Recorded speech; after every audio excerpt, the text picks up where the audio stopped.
If you were to seriously sit down and just basically just admit to yourself that you are addicted to creativity, things would change in your life. It doesn't mean that you have to run off to a doctor, to have your head examined or anything like that. It's just saying, hey, look, I like to create things. My mind likes to create things. I talk to myself a lot, and my mind will never stop talking to me. I guess I'm addicted to creativity. Now learn from it. Grow with it. Be partners with it. Unplug, because we will always say yes to creativity. Totally Uncut, because we will always make mistakes. So turn it into a tool. This is Arroe Unplugged. I've always called myself a silent watcher. A silent watcher is a wolf that sits in the underbrush and watches everything that's taking place. It's not that I'm snooping. I don't like snoopers. I don't. I'm not a snoopy person. I just find enjoyment and I find great study in watching the habits of those who pass by.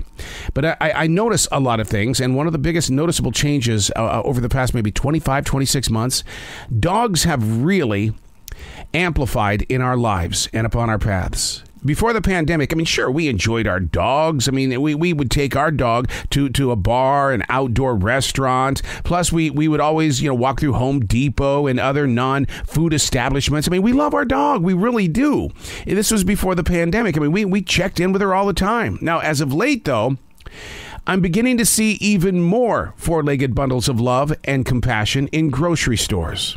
I see entire families walking their pet on a city street. The entire family, not just one person out there. Boom, boom, boom, boom, boom, boom, boom, boom. The noticeable change is how much the dog isn't a dog, but rather a full member of the family. Jazzy takes a lot of trips with me in that car. Our work schedule is built around her life. I don't want her to be home alone. I wouldn't want my child to be home alone. I don't want her to be home alone. The importance of the relationship is truly making the dog a huge part of our home. Not our house, our home. Look at how much we love to dress up our little fuzzy babies. We spoil them with toys and treats. They are exactly what the dog trainer told us to never do. A member of the bedroom. Is there anything more comforting than sitting next to your dog? Hey, it's Arroe. This is The Daily Mess, a chronological walk through an everyday world. I am a daily writer. I write about dogs. I write about birds. I write about just life in general, because there's something there. There's a story always constantly living just on the outside of self. And it's fun to just pull it in and write about it. Find that escape. Build a bridge to something that it's there.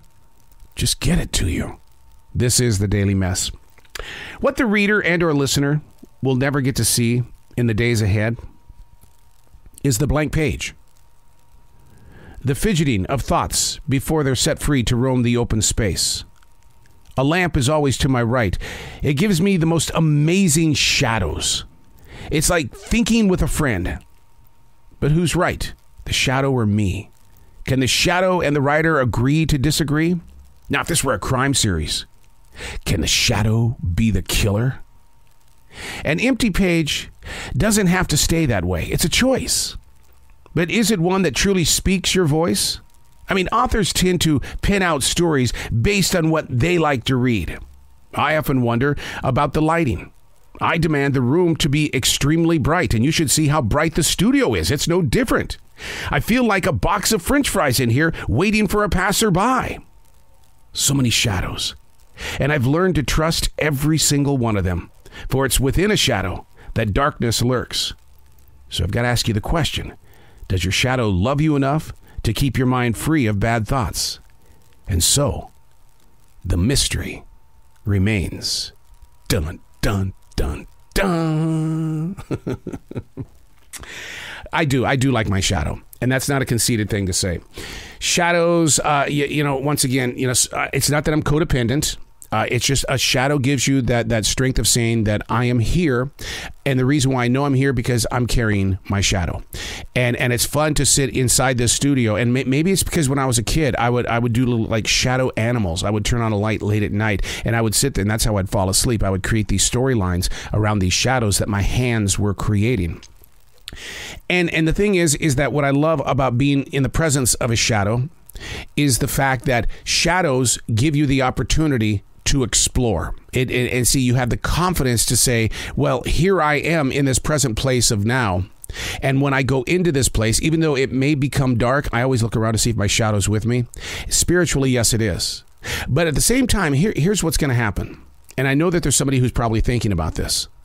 Is that what do you do when the corner of your eye picks up on somebody else's shadow? As a third-degree black belt, do I still jump? Absolutely. Absolutely. Shadows do have that ability to scare me when I don't know where the shadow is coming from. Shadows are like the signal makers. And what I mean by that is that there are times that you're so focused in on what you're moving through that somebody else's shadow can easily snap through, break your concentration, put you in a place where you need to defend yourself and or just get ready for something that you did not prepare for. Shadows are speakers, but they have no voice. Shadows don't even have a face. Shadows are just shapes. I put my hand up right now and I can see the shadow over my daily writing. If I could take a snapshot of this, it'd be really cool. But the problem is with modern day cameras, it doesn't matter how fancy your phone is. The elegance of the photograph that you wish you could take doesn't really captivate or capture the moment of this shadow over my handwriting. Once the picture is taken of the hand over the writing, the elegance of the dance turns into a still moment. Somebody comes by, they see it and go, what's going on? Why is there a hand over a book? Do you trust your shadow? I said it right here. For it's within a shadow that darkness lurks. Does your shadow love you enough to keep your mind free of bad thoughts? I have a lot of bad thoughts. That's why I keep a defrag journal. And maybe after today, I should call that defrag journal my shadow.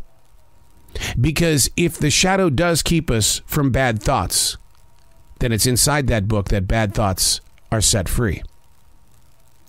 The shadow. Do you love it enough? And does it love you enough? Are you able to create a relationship with something that's been with you since the day you were born? And wouldn't that be a beautiful picture? If you could just stop time and step back to an outer body experience to watch yourself being born, to see your first shadow, because they ain't doing it in the dark. I'm Arroe, and that's the Daily Mess.